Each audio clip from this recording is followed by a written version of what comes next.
मधला 13वा अध्याय 13वी कथा महाशिवरात्री शिवनवरात्री चालू आहे। तर हा उमा शंकर विवाहाचा अध्याय आहे। तर जास्तीत जास्त लोकांना शेअर करा। शिवरात्रीच्या दिवशी या अध्यायाचं खूप महत्त्व आहे। हा अध्याय तुम्ही 3 वेळा बी ऐकला तरी पण खूपच छान आहे। सकाळ दुपार संध्याकाळ रात्री याचे तर तसे 5 वेळा आरती करावी लागते। मग शिवजीची 5 वेळा आरती करतात। महाशिवरात्रीच्या दिवशी तर रात्रभर जागरण करतात। तर त्याशिवाय तुम्ही हे 3 वेळा तरी हा अध्याय ऐका आणि जास्तीत जास्त लोकांना शेअर करा आणि या अध्यायाला उमा शंकराच्या विवाहामुळे एक लाईक जरूर करा। तर मित्रांनो, आता आपण जास्त वेळ न घालवता उमा शंकर विवाहाच्या बद्दल माहिती घेऊया। श्री गणेशाय नमो नमः। सद्गुरूच्या ब्रह्मानंद अर्पणेच्या हृदयात ज्याचे स्थान आहे, जो मदनाचा शत्रू आहे, अशा गजाननाच्या पित्यालाच म्हणजेच शंकराला माझे वंदन आहे। आणि शिवकृपेनेच हा ग्रंथ रचला जात आहे। सुत नैमिषारण्यात शौनादिकांना कथा सांगत आहे। दक्ष यज्ञ विध्वंस। त्रेतायुगातील ही अद्भुत घटना। दक्ष प्रजापतीने एक मोठा यज्ञ केला। त्यासाठी त्याने सर्व देवांना बोलवले, पण शंकराला बोलवले नाही। शंकर नेहमी शंकराची निंदा करत असे। खरे तर सदाशिव हा विष्णूला व ब्रह्मदेवाला, वेदांना आणि इंद्राला सदा सर्वांना पूज्य आहे, पण त्याची थोरवी न जाणता दक्ष त्याची टवाळी करीत असे। नरमुंडाच्या माळा गळ्यात घालणारा, हत्तीचे कातडे पांघरणारा, कवटी हातात घेऊन भिक्षा मागणारा, स्मशानात राहणारा, चिताभस्म फासणारा, अंगावर साप बाळगणारा, भूतांच्या संगतीत राहणारा, सगळी अशुभ चिन्हे अंगावर बाळगणारा, अशी त्याची हेटाळणी दक्ष करीत असे। कोणालाही काही देणारा, रागाने तिसरा डोळा उघडून आग ओकणारा, त्रिभुवनाला कुठल्याही क्षणी जाळायला निघालेला, डोक्यावरून नेहमी पाणी वाहत असणारा, वाटेल तसा नाचणारा आणि फक्त पाहिला की सर्वस्व देऊन टाकणारा, दैत्यांना वाटेल तसे वर देणारा, ढोरासारखा वाहन ज्याचे असा हा कफल्क शंकर, अशी त्याची टिंगल करीत असे। दक्ष शिवाची निंदा का करीत असे, यालाही एक कारण होते। एकदा दक्ष शंकराकडे कैलासावर गेला, पण शंकराने उठून त्याचे स्वागत केले नाही। या गोष्टीचा दक्षाला फार राग आला होता। त्यामुळेच त्याचा शंकरावर राग होता। त्याला यज्ञ समयी बोलवत नसे, त्याला हविर्भाग देत नसे। त्याला ही कुबुद्धी सुचली होती। दक्षाला कुबुद्धी सुचली होती, म्हणूनच शंकराची तो टिंगल टवाळणी करीत असे। याला कारण त्याच्या आयुष्याचा शेवट जवळ आला होता, म्हणून तो टिंगल करीत असे। इकडे दक्षाची यज्ञ समारंभांची जोरदार तयारी सुरू होती आणि इकडे दक्षाची कन्या पार्वती आपल्याला बाबांकडून निमंत्रण येईल म्हणून कैलासावर वाट पाहत होती, पण बोलवणे काही आले नाही। त्यामुळे ती उदास झाली। शंकराला ती म्हणाली, नाथ, माहेरी जायला बोलवणे कशाला हवे? बाबांनी बोलवले नसते तरी मी स्वतः जाईन यज्ञ समारंभाला। शिवाने तिला यावेळी विरोध केला। तुझा तिथे अपमान होईल असे सांगितले, पण तरी हट्टाने पार्वती यज्ञ समारंभालाच गेली। ती दक्षाच्या यज्ञ मंडपात पोचल्यावर तिथे अनेक ऋषी व देव बसले होते। त्याच्या सगळ्यांना मानाची आसने दिली होती। दक्ष सर्वांचा आदर सत्कार करून यज्ञासाठी मधोमध बसला होता। कुंडात आहुती टाकल्या जात होत्या। दक्षाने आपल्या कन्येकडे बघितले सुद्धा नाही। तो मनातल्या मनात म्हणाला, हिला इथे कोणी बनवले? ही आणि हिचा पती मला दृष्टीसमोरही नकोसो आहेत। आईनेही तिच्याकडे लक्ष दिले नाही। दाक्षिणीचा हा अपमान सर्व देवांचा लक्षात आला व ही गोष्ट शंकराला कळली तर तो काय करेल याची देवांना भीती वाटू लागली। दाक्षिणीला हा अपमान सहन झाला नाही। तिने लगेचच अग्निकुंडात उडी टाकली। त्या क्षणी सारा आसमंत ढवळून निघाला। विजा कडकडल्या, धरणीकंप झाला, वैकुंठ व कैलास डगमगले, साऱ्या ब्रह्मांडात हाहाकार उडाला, कृतकांचा थरथर उडाला, सृष्टी बुडतीय की काय असे वाटू लागले। शिवगण शिवाकडे धावले। दक्षाच्या यज्ञात काय घडले ते सारे शिवाला सांगितले। दाक्षिणीने आत्मदहन केले हे समजताच शंकर फार क्रोधित झाला। त्याचे प्रचंड आरोळी दिली आणि तांडव नृत्य सुरू केले। आपल्या जटा शिळेवर आपटल्या। त्याचवेळी तेथे एक महापुरुष प्रकटला। तो प्रलय रुद्रच होता। 12 सूर्य व प्रलय यागी एकवटले तसे त्याचे तेज होते। त्याच्या तेजापुढे सूर्य चंद्र फिके पडावे। त्याचवेळी सृष्टी हादरली। 14 भुवने कंपित झाली। दक्षाच्या मंडपात रक्तांचा पाऊस पडाला। दक्ष शक्तिहीन झाला। प्रचंड संख्येने शिवगण बरोबर घेऊन तो वीरभद्र दक्षाकडे धावला। ते अफाट सैन्य येताना पाहून देव यज्ञातील हवीची आशा सोडून पळू लागले। हातातल्या आहुती फेकून त्रिजितही पडू लागले। सगळीकडे सैरभैर वातावरण निर्माण झाले। काही वस्त्र गळाली, काहींची तर वस्त्रे गळाली। चंद्र कोंबड्यांचे रूप घेऊन पळायला लागले। अग्नी मोराच्या रूपाने, यम बळग्याच्या रूपाने आणि इतर देव अनेक पशु पक्षींच्या रूपाने लपले। नवग्रही पक्षी होऊन पळाले। वीरभद्राने यज्ञ मंडपावर वेगाने हल्ला केला व देवाची दानादान उडवली। त्यांची शस्त्रे भयंकर होती, त्याबद्दल पुषा मग आधी देवांचे दात पाडले, डोळे फोडले, त्रिदिशांच्या दाढीमिशा उपटल्या, अनेकांना भूमीवर आपटले तर बऱ्याच जणांचे हातपाय मोडून टाकले। वीरभद्राने सारा मंडप उद्ध्वस्त करून टाकला। शंकरही मागोमाग आला। त्याने यज्ञाचे कुंड, वेदी, मंडप सर्वच उद्ध्वस्त केले। वीरभद्राने हातात नग्र खडक घेतले आणि दक्षाचा शिरच्छेद केला, तेव्हा ते शिर उंच उडाले व खाली पडले. वीरभद्राने ते पायाखाली तुडवले. त्यावेळी सर्व देव शोकाकुल झाले, शंकराजवळ गेले. दक्षाला पुन्हा जिवंत करावे अशी सर्वांनी शंकराची प्रार्थना केली. शंकर म्हणाला, त्याचे मस्तक परत आणा व मानेवर बसवा. पण वीरभद्राने ते पायाखाली दाबून ठेवले होते. तो ते देईना. जो शिवाचा द्वेष करतो त्याची मी अशीच आणि गती करीन, अशा प्रकारे तो संतापाने म्हणत होता. शेवटी त्याने मस्तक दिलेच नाही. शंकराच्या सांगण्यावरून देवांनी बोकड्याचे मस्तक दक्षाच्या देहाला जोडले. शंकराने दक्षाला जिवंत केले. नंतर तो 12 वर्ष अरण्यात व तीर्थाटनास गेला. नंतर काशीमध्ये तो सहस्र वर्ष राहिला. असे काही वर्ष गेले. पुढे दाक्षिणात्याने हिमालयाची कन्या उमा म्हणून जन्म घेतला. उमा पार्वतीची हिमनगपुत्री म्हणून महामाया जगदंबा दक्ष यज्ञात गेली. सती जन्माला आली.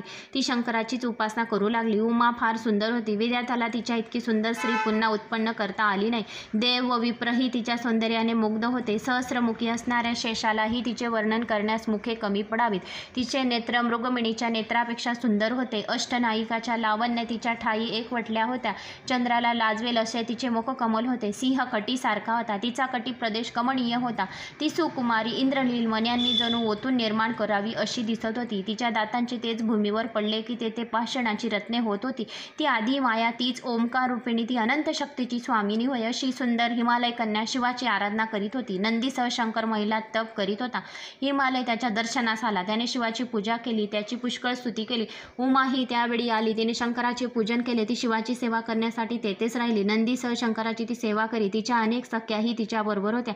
शंकर नेहमी समाधीतच निमग्न होते. त्रिपुरादहन तारकासुराचे 3 पुत्र होते. ताराक्ष, विद्युन्मालिनी व कमललोचना अशी त्यांची नावे होती. त्याने तप करून शंकराला प्रसन्न करून घेतले होते. तिघे रोज 1000 कमळे वाहून शंकराची पूजा करीत. एकदा कमळे कमी पडले तेव्हा त्यांनी डोळे काढून वाहिले. ते पुन्हा एकदा कमळे कमी पडले तेव्हा मस्तक काढून वाहिले. शंकर त्यांना प्रसन्न झाला. त्यांना तिघांना पुन्हा जिवंत केले. त्यांना वरदान दिले. त्यामुळे ते लोकात फार श्रेष्ठ झाले. ब्रह्मदेवाने प्रसन्न होऊन त्यांना आकाशात फिरणारी 3 पुरे दिली व असा वर दिला की देवांची 1000 वर्ष झाल्यावर अर्ध्या निमिषात जो धनुर्धर नेमके शरसंधान करेल तोच तुमचा या पुरा संकट सहार करू शकेल. यानंतर त्या तिघांनी त्रैलोक्यात सर्वांना फार त्रास देण्यास सुरुवात केली. देव स्वस्थाने सोडून पळाले व लपून राहिले. मग सर्व देव विष्णूला शरण गेले. ऋषीही शरण गेले. विष्णू सर्वांना घेऊन शंकराकडे गेला. त्या सर्वांनी त्यांची स्तुती केल्यावर शिव प्रसन्न झाला. वर मागा म्हणाला. तेव्हा त्रिपुरसुराचा वधाचा उपास देवांनी विचारला. शंकर म्हणाला, त्यासाठी एक दिव्य रथ पाहिजे. तेव्हा देवांनी रथ सज्ज ठेवण्याचे कबूल केले. रथाची निर्मिती केली. देवांनी पृथ्वीचा रथ केला. त्याला चंद्र व सूर्य अशी चाके केली. मंदार पर्वत हा माज केला. 4 पुरुषार्थ हे 4 स्तंभ झाले. 4 वेद हे बलवान अश्व झाले. विधाता ही सारता झाले. शास्त्राचे रश्मी लावले. पुराणे ही रथाचे तटबंध केले. उपपुराणे हेच खिळे केले. कनकाद्रिकाचे धनुष्य, शेषांची दोरी केली. विष्णू हाच बाण झाला. अशा या रथावर शंकर आरूढ झाला. तो रथ रसातळाला जाऊ लागला. तो कोणालाही वर काढता येईना. तेव्हा नंदीने तो वर उचलला. मग शंकराने पाय रथात व दुसऱ्याच्या नदीच्या पाठीवर ठेवला आणि मोठे संगर करून त्रिपुराच्या सेनाचा संहार केला. त्यावेळी असुराकडे अमृत कुंड होती. असुर सैन्य मेले तरी अमृत पाजून त्याला उठवीत. त्यामुळे वीरभद्राचा पराक्रम व्यर्थ ठरू लागला. तेव्हा शंकराने सहस्र दिव्य वर्ष युद्ध केली, पण असुरांचा पराभव होईना. अंतरिक्ष त्रिपुरे फिरत होती, ती पडत नव्हती. शंकराला त्यावेळी थकून दमून घाम फुटला. तिचा भीमा नदीत झाला आणि नेत्रातून जलबिंदू पडत होते. त्याचे रुद्राक्ष झाले. असुर स्त्रिया पतिव्रत्या होत्या, त्यामुळे त्याच्या पतींचा विजयच होत होता. तेव्हा विष्णूने बौद्ध रूपाने दैत्य स्त्रियात वेदबाह्य पाखंड मताचा, चार्वक मताचा प्रचार केला. त्यामुळे त्याचा अनाचार माजला. त्यांचा परिणाम म्हणून दैत्यांचे मनोधैर्य कमी झाले. इकडे शंकराने नेम धरून धनुष्यावर अत्यंत तेजस्वी बाण जोडला व पशुपता शस्त्रांचा प्रयोग केला. 7 कोटी मंत्राचे तेज मंत्राच्या ठिकाणी एकवटले होते. त्याने ते दिव्य अस्त्र सोडले. तेव्हा पंचमहाभूतात उलथापालथ झाली. देव आणि दैत्य दोन्ही त्यावेळी अत्यंत घाबरून गेले. दैत्यांची 3 पुरे त्या अस्त्रांना जळून गेली. तृतीय अग्नीची भर त्यातच पडली. देवांना फार आनंद झाला. ते शंकराची स्तुती करू लागले. तिकडे तारकासूर संतापनावर झाला. त्याने अतिसंहार केला. देवांना त्याने पळवून नेले. चंद्र सूर्य धरून नेले. गंगा वळवून भलतीकडे नेली. अप्सरांना दासी बनवले. ब्रह्मदेव विष्णू इंद्र आपसात विचार करू लागले. तारकासुरांचा वध करणे कोणासही शक्य नव्हते. शंकराच्या तेजापासून जर पुत्र उत्पन्न होईल तर तोच समर्थ होईल, पण शंकर तपस्या करीत आहे. दाक्षिणीच्या वियोगाने तो विरक्त झाला आहे. उमा त्याची पती भवानी सेवा करीत आहे. ती दाक्षिणीच आहे. तिच्याविषयी जर शंकराच्या मनात प्रीती व कामना उत्पन्न झाली तर पुत्र होण्याची शक्यता आहे. हे कार्य कोण करेल? मदनाने जर शिवाच्या मनात प्रवेश केला तर हे शक्य होईल असा विचार करून मग देवांनी मदन व रती याच जगाला तारकासुरापासून वाचवण्याचा तू शंकराच्या मनात उमाविषयी कामना निर्माण कर. अशा रीतीने उमेच्या मनात प्रवेश करावा असे सांगितले. वसंत ऋतूच्या साह्याने मदन आणि रती शंकराजवळ आले. रतीने उमेच्या स्वरूपात प्रवेश केला. वसंत ऋतूने वन प्रफुल्लित केले. पक्ष्यांचा किलबिलाट सुरू झाला. शिवाची समाधी भंग झाली. पक्ष्यांना दूर हाकलण्यासाठी नंदी दूर गेला. शंकराला समोर मदन दिसला. उमा मदनाच्या मागे उभी होती. शंकराने मदनावर तृतीय नेत्र उघडून रागाने पाहिले. तपोभंग झाल्याच्या रागाने त्यातून अग्नी निघाला व मदन जळून गेला. फाल्गुनाची पौर्णिमा होती. त्या दिवशी मदन दहन झाले. तेव्हापासून त्या तिथीला हुताशिनी पौर्णिमा म्हणतात. उमा शंकर विवाह. मदनाचे दहन करून शंकर लगेचच निघून गेले. रती शोक करू लागले. तेव्हा इंद्र तिला म्हणाला, मदनाचे शरीर भस्म झाले तरी तो मनोमय राहून कार्य करेल. तुला त्याचा वियोग होणार नाही. मदन हा कृष्णाचा पुत्र प्रद्युम्न म्हणून जन्मास येईल. तेव्हा तुला पुन्हा शरीराने भेटेल. ब्रह्मदेवाला स्वतःच्या कन्याबद्दल अभिलाषा उत्पन्न झाली. त्यावेळी मदनाचा तो अपराध जाणून त्याने मदनाला शाप दिला होता. शंकराच्या दृष्टीपाताने तू भस्म होऊन जाशील. त्या शापाचा परिणाम म्हणून मदन दग्ध झाला. इकडे प्राप्तीसाठी उमा तप करू लागली. सप्त ऋषींनी शंकराला सांगितले, दक्ष कन्येने पुन्हा जन्म घेतला आहे आणि हिमालयाची मुलगी उमा आहे. ती तुझ्यासाठी तप करीत आहे. तू तिचा स्वीकार कर. शंकराने बटूचा वेश धारण केला व तिची परीक्षा पाळण्यासाठी तो तिला भेटला. तिची विचारपूस केली. मी कैलासनाथ शंकराच्या प्राप्तीसाठी जप करीत आहे असे तिने सांगितले. तो म्हणाला, तू एवढ्या श्रीमंत हिमालयाची मुलगी त्या भिकारड्या शंकरासाठी कशाला व्यर्थ झुरतेस? तो कोपिष्ट आहे, उग्र आहे. हत्तीचे ओले कातडे पांघरतो, सिंहाचे कातडे नेसतो, सापाचे अलंकार घालतो आणि शमशानात भूतांप्रमाणे राहतो. त्यापेक्षा विष्णू कितीतरी सुंदर आहे, श्रीमंत पण आहे, सद्गुणी पण आहे. तू त्याच्यासाठी तप का करीत नाही? 5 तोंडांचा विरूपाक्ष पती तुला कसा काय योग्य वाटतो? या बोलण्याने उमेला खूप राग आला. तिला शिवनिंदा सहन झाली नाही. क्रोधाने ती म्हणाली, यापुढे शिवाविषयी असे अभद्र ऐकायची माझी इच्छा नाही. तुझे तोंड काळे कर. शंकराचा द्वेष करताना तुला कसे काही लाज वाटत नाही? तुझी या ठिकाणी मला सावली नको आहे. तू तर खरा शिक्षेचा पात्र आहेस, पण एक ब्राह्मण आहे म्हणून मी तुला माफ करते. तिचे हे बोलणे ऐकून शंकराने बटूचे रूप टाकले. शंकर तिच्या समोर प्रकट झाला.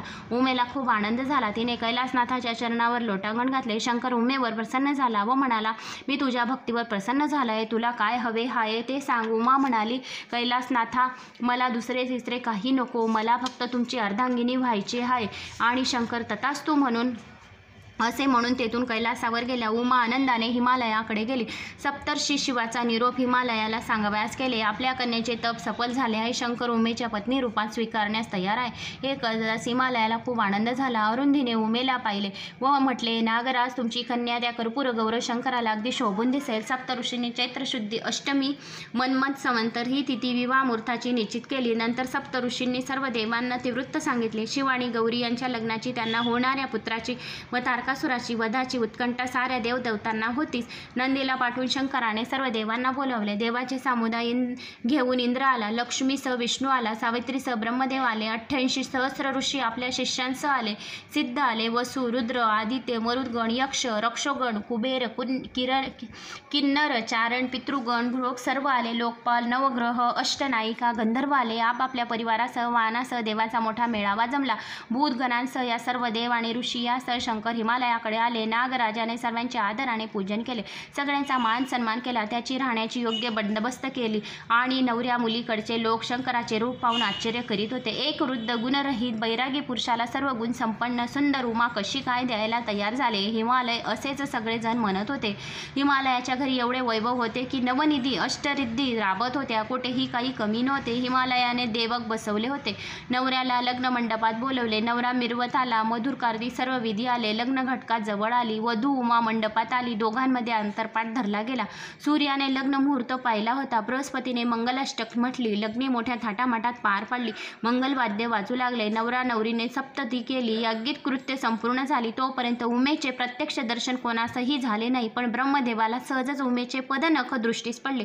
तिचे सौंदर्य पाहून ब्रह्मदेवाचे मन विचलित झाले. त्याच वेळी त्याची सुजन शक्ती व्यक्त झाली आणि संकल्पाने सृष्टी निर्माण करणाऱ्या त्या विधात्याचे अमोघ वीर्या यापासून अगदी सूक्ष्म रूप धारण करणारे 60 सहस्र वाल्खिल्य ऋषी उत्पन्न झाले. स्वतःच्या मनावर नियंत्रण ठेवू न शकणाऱ्या विधात्याबद्दल शंकराला क्रोध आला. तोपर्यंत विधात्याला 5 मुखे होती. शंकराने त्याची एक मस्तक छेदले, त्यामुळे विधात्याला चतुर्मुख झाले. विष्णूने विधात्याचे सात्वन केले. सृष्टीची निर्मिती करण्याचे कार्य अखंड राहील असे सांगितले. स्कंद जन्म. विवाह समारंभानंतर शंकर पार्वती कैलास बरोबर गेले आणि त्यानंतर सर्व देवांनी तारकासुराबद्दल तक्रार केली आणि शंकरापासून जो पुत्र होईल तोच तारकासुराचा वध करणार आहे. तेव्हा पराक्रमी पुत्र आपण उत्पन्न करावा आणि अशी प्रार्थना केली. देवांच्या कार्यासाठी शंकर पार्वती चतुर्युगपर्यंत एकांतात वास करून राहिले, परंतु शंकराच्या ठिकाणी ददरती वीर्य प्रवृत्ती होत नव्हती. तोपर्यंत तारकासुराने इकडे हलकोड माजवला होता. देवगणांना पळवून नेल्या. देवांना स्वर्गातून पदच्युत केले. सर्व देव खूप घाबरले. सारेजण शंकराला शरण गेले. शिवपार्वती एकांतात होती. कोणालाही एकांत भंग करण्याचा धाडस नव्हते. देवांनी अग्नीला याचक म्हणून पाठवले. शंकराने त्याची अपेक्षा जाणली होती. त्याने पार्वतीला सांगितले, तू माझे अमोद तेज अग्नीला अर्पण कर. पार्वतीने शिववीर्य अग्नीला दिले. ते तेज अग्नीने जठरात धारण केले. तो गरोदर झाला. तो लज्जित झाला. रानावनात एकटा चिंडू लागला. त्यावेळी 6 कृतिका त्याला दिसल्या. ऋषीच्या स्त्रिया होत्या. स्वर्गेत स्नान करून आल्या. उन्हात अंग शेकत बसल्या होत्या. त्यावेळी अग्नीने आपल्या पोटातील गर्भ त्याच्या पोटात घातला.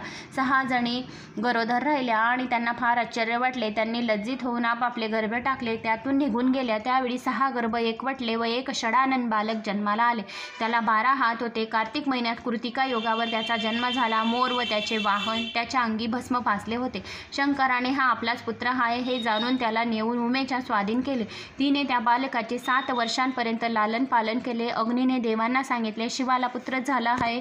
तो 6 मुखाचा 12 हातांचा आहे. स्कंद असे त्याचे नाव आहे. देवांना फार आनंद झाला. स्कंद आता आपले कार्य करील असा त्यांना विश्वास झाला होता. तारकासुराचा वध. तारकासुरांशी युद्ध करण्यासाठी देव त्याच्या नगरीवर चालून गेले.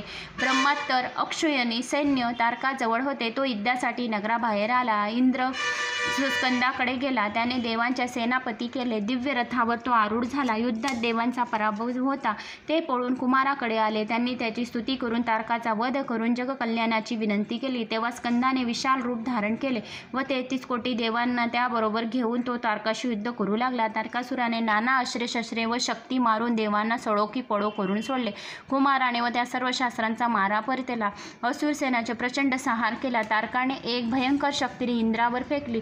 इंद्र घाबरून विष्णूचा धावा करू लागला. विष्णूने योग माया पाठवली. तिने ती शक्ती परतवली. तारकाने असंख्य बाण्याचा मारा केला. ते सगळं कुमाराने गिळून टाकले. ब्रह्मसहस्रसह सर्व अस्त्रे कुमाराने गिळली. तेव्हा तारकाने कुमाराला मल्लयुद्धास आव्हान केले. स्कंदाने ते आव्हान स्वीकारले आणि 7 दिवस दोघांचे मल्लयुद्ध झाले. शेवटी स्कंदने तारकाला घराघरा फिरवून आपटले. त्या क्षणी तारक फुटला व मरण पावला. सर्व देवांना आनंद झाला. सगळ्यांनी पुष्पवर्षाव केला. 7 वर्षांचा स्कंद देवसेनेचा अधिपती झाला. शिव पार्वती त्यावेळी वाराणसी येथे होते. त्यांच्या दर्शनासाठी स्कंदाने तिकडे प्रयाण केले. दोघांचे दर्शन घेतले व त्यांच्याजवळ राहून त्यांना सुखी केले. काही वर्षांनी स्कंदाला माता म्हणाली, मुला, आतापर्यंत तू ब्रह्मचारी राहिलास. आता तू उत्तम स्त्रीशी विवाह कर व गृहस्थाश्रम स्वीकार कर. स्कंद म्हणाला, माता, स्त्रिया कशा असतात? पार्वतीला प्रश्न पडला. आता याला काय सांगावे? ती म्हणाली, स्कंदा, मी स्त्री आहे ना, तशी स्त्रिया असतात. होय का? मग त्या मला माते समानच आहे. स्कंदाचे उत्तर ऐकून पार्वती गप्प झाली. स्कंद म्हणाला, मी विवाह करणार नाही. मी स्त्रियांकडे ढुकूनही पाहणार नाही. असे म्हणून तो खोल गुहेत लपून राहिला आणि बसला. अंबा त्याच्या मागे धावली. तेव्हा कुमाराने शाप दिला, ज्या ज्या स्त्रिया माझ्या दर्शनास येतील त्या 7 जन्म विधवा होतील. पण जे पुरुष कार्तिकेत कृतिका योगी माझे दर्शन घेतील त्यांना गुरुची प्राप्ती होईल व त्यांना मोक्ष मिळेल. 7 जन्म उत्तम पुण्य योग भोगतील. अति पूर्ण पुरुषार्थी होईल. ऋषींना कुमाराला विनवले, सर्व स्त्री जातीचा तू राग करीत असलास तरी माता पार्वती तुला भेटायला आलेल्या आतुर आहेत. काशीत जाऊन तिला भेटू नये. त्याचे म्हणणे मान्य करून स्कंदाने काशी येथे जाऊन पार्वती मातेची भेट घेतली. तिला आनंद होऊन तो त्याच्या गुढस्थानी परत गेला. ही स्कंद पुराणातील कथा श्रवण केल्यास संकटे दूर होतात. श्री शंकरा ब्रह्मनंदा पूर्ण ब्रह्मा अनादि सिद्धा आनंद कदा जगद्गुरु श्रीधराला वरदान देणारा आहे. हा शिवलीला अमृताचा 13वा अध्याय मधुर अध्याय श्रोतांनी नित्य श्रवण रोज करावा. शिव पार्वतीचा विवाहाचा अध्याय आहे. तर महाशिवरात्रीसाठी जास्तीत जास्त शेअर करा आणि 4-5 वेळा ऐका. तर मित्रांनो, तुम्हाला माझा हा अध्याय कसा वाटला नक्की कमेंट्स करून मला सांगा आणि माझ्या व्हिडिओला एक लाईक शिवासाठी जरूर द्या. आणि नवीन असणार तर लाल बटनवर प्रेस करा, सबस्क्राईब करा, बेल आयकॉन दाबा. कमेंट्स करून मला नक्की सांगा. माझा आत्ममनोबल